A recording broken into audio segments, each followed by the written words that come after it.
Alright, how's everybody doing? Alright, so let's talk about the Food City 500 of Bristol on Sunday. But first, before we get into that, hit that subscribe button. You know, hit the like button, whichever you want to. You know, leave a comment, tell me how I can do better. But, anyways, it was a great race. I'm sitting at work, I'm watching it on my phone because I have to work every freaking Sunday. But a lot of interesting things happened. A lot of very interesting things, especially at the end, but we'll get to that in a minute. But, you know, as well as everybody knows, Ryan Newman is back. He's been back since Darlington. And, you know, he had a little bit of bad luck there early on in the race. He got loose and spun out. Luckily, no one hit him, so he was able to just, you know, come in and get some fresh tires and move on. But, you know, and then we had Ryan Blaney, you know, doing really well in second place, challenging for the lead the first stage and a half, pretty much. Well, actually, you know what? It wasn't even. He didn't even make it to the second stage. It was in the first stage. My mistake. Sorry.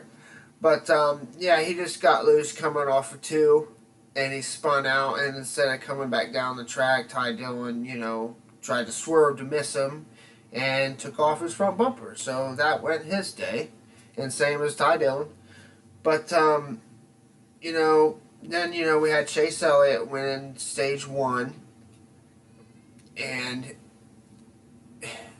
at this point, you know, I'm like, okay, well, this race is going pretty well. Typical regular race. You know, not too much is going on. A couple spins here and there. But, in stage two, it kind of started to get a little bit more interesting because around about, I think it was lap. Well, I'm not going to tell you what lap because I can't remember, but I think it was 20 to go in the stage two. But there was a multi-car wreck. Matt Kenseth got a little bit loose off of turn two, and Stenhouse tried to, you know, check up. And Jimmy Johnson got into the back of Stenhouse, which sent him into the inside, spinning out, and took out several cars. It took out Stenhouse, Reddick, Bowman, and two other cars. So that ruined Bowman's day, Stenhouse's day, which poor Stenhouse, dude. He took the pole at Daytona and just has had awful luck. He had awful luck at Darlington at the first lap, the first race back. And you know, he's had great cars. Just hasn't been able to get that good luck and stay out there without getting caught into something.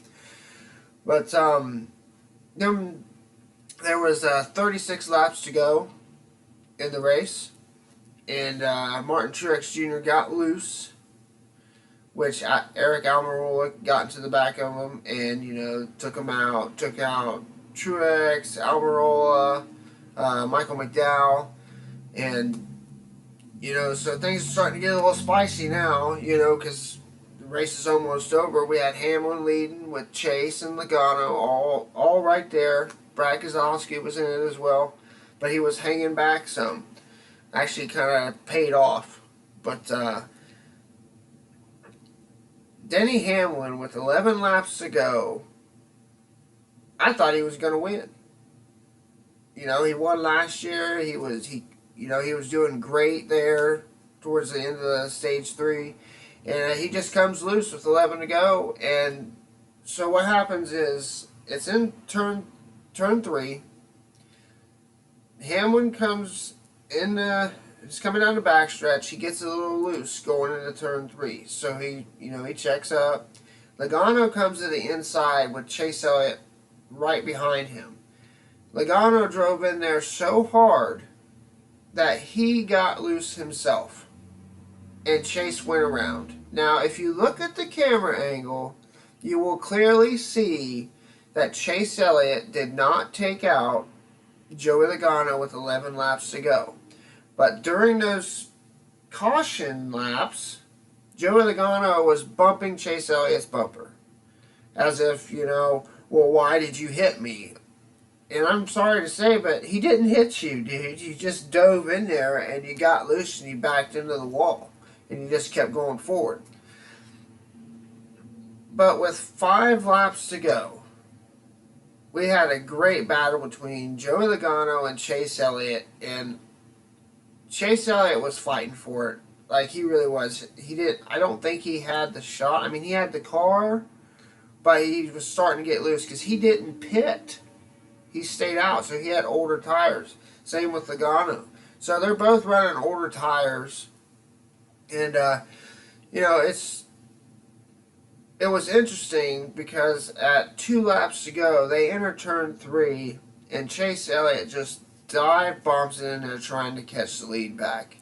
And unfortunately, Chase got loose, which smashed Logano into the wall. So they both dropped way back.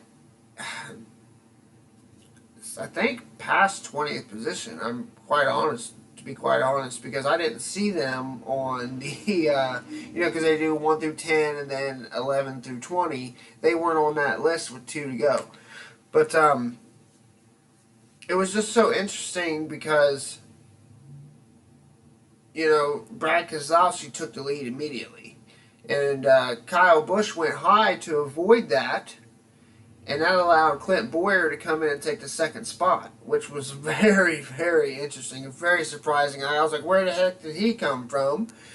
But all in all, the race finished, and it was quite a jaw-dropping, finish. I was like, oh my God, Chase Elliott got loose and took somebody out. I mean, not intentional. I mean, it wasn't like the Darlington race where he got taken out. But so we had Brad Keselowski win his second race so far this season, with Boyer in second, Johnson in third, which was honestly quite amazing to see Johnson finishing in the top 10 almost, I think, 80% of the races so far this year. And then we had Kyle Busch coming fourth with Jones in fifth. Now, that was the top 5. But let's talk more about the Chase Elliott and Logano. Okay, I watched the whole race from start to finish, and I noticed that every time Logano was getting past or challenging for a position, he was getting loose, bumping into people. He got smashed in between Jimmy Johnson and I think it might have been Chase. But it was really early on in the race, and they just kind of bumped and they kept going forward, like no one, spun out or anything. But just seeing him get loose all race, and then he got loose when he got into the wall a little bit when he tried to avoid Denny Hamlin, and then hitting Chase during the pace laps on that caution, what do you... Why are you getting mad in the interview? I mean, I understand to be mad because you lost your chance to win because someone else got loose coming on the inside. But don't be dogging on him and calling him childish because he smashed you into the wall. Like why would you do that? Because you were loose all day. And besides, it's freaking Bristol, people. Bristol. Okay, that's what happens at Bristol. People smash into each other. But and I don't blame Chase for not walking right up to him immediately after they say I wouldn't walk right up to someone after I just got loose and took their chance away from winning. Why would I walk up there knowing that they're pissed off? What are you going to solve when you're pissed off arguing about it? Come up and talk to each other later. And to sit there and call Chase Elliott a child doing childish moves by not coming over and apologizing and not being a man about it, that was kind of a little bit too far, I thought, in my book. And yeah, and Chase did take the blame. Said he got loose trying to take the win. And even Logano said, he'd say, I know it's hard racing, but it sucks to be getting taken out like that. Things happen in racing, dude. Don't be calling him childish because he decided not to walk right up to you. Everybody has their own way of doing things, And I'm pretty sure if you probably would have waited later on, maybe an hour or two later, he probably would have walked up to you and said, "Hey, yo, I'm sorry, bro. Like, I got loose. Like, I greatly apologize for, taking the possibility of you winning and, and getting you all mad and upset. I understand because I'm upset too because I didn't get the win, obviously, you know. So I thought that calling Chase Elliott childish for not apologizing right away and not being a man was like, ugh, really? So to sum it up, I mean, they did discuss things. I guess we'll find out next week if they completely settled things. But I honestly feel that Logano is going to take out Chase Elliott in some of the upcoming races. Might not be the next one or the one after that, but it's possibly coming. I mean, because he got really mad about it. Like, super mad. And it's like, dude, stuff happens. But, all in all, these races have been great this year. I've been so happy that NASCAR has been running races pretty much every dang day. Now, it sucks this week because, you don't get that one on Wednesday on the Cup Series. You got to wait till Sunday. But, I mean, Xfinity race today, and then I'm guessing a Truck Series. I don't know. I didn't check it, but I guess I'll have to check it. But that's what happened in the race. I mean, the race was really good. I mean, I wish I had it recorded. I might watch it again tonight. But,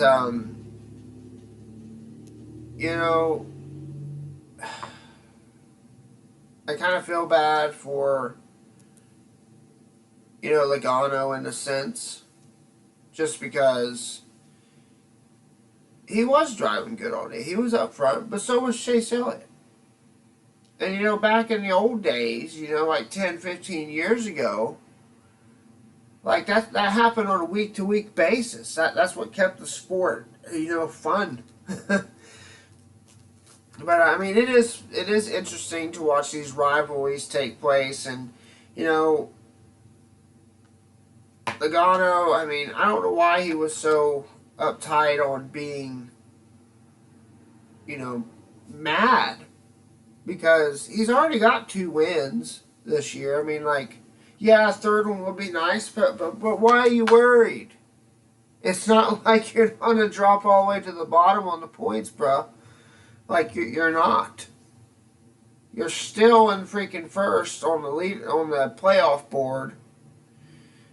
But oh no, I hope you guys like this video. Sorry, I like to rant about that because, like, I've been waiting to talk to you guys almost a day and a half on here because I just haven't had time.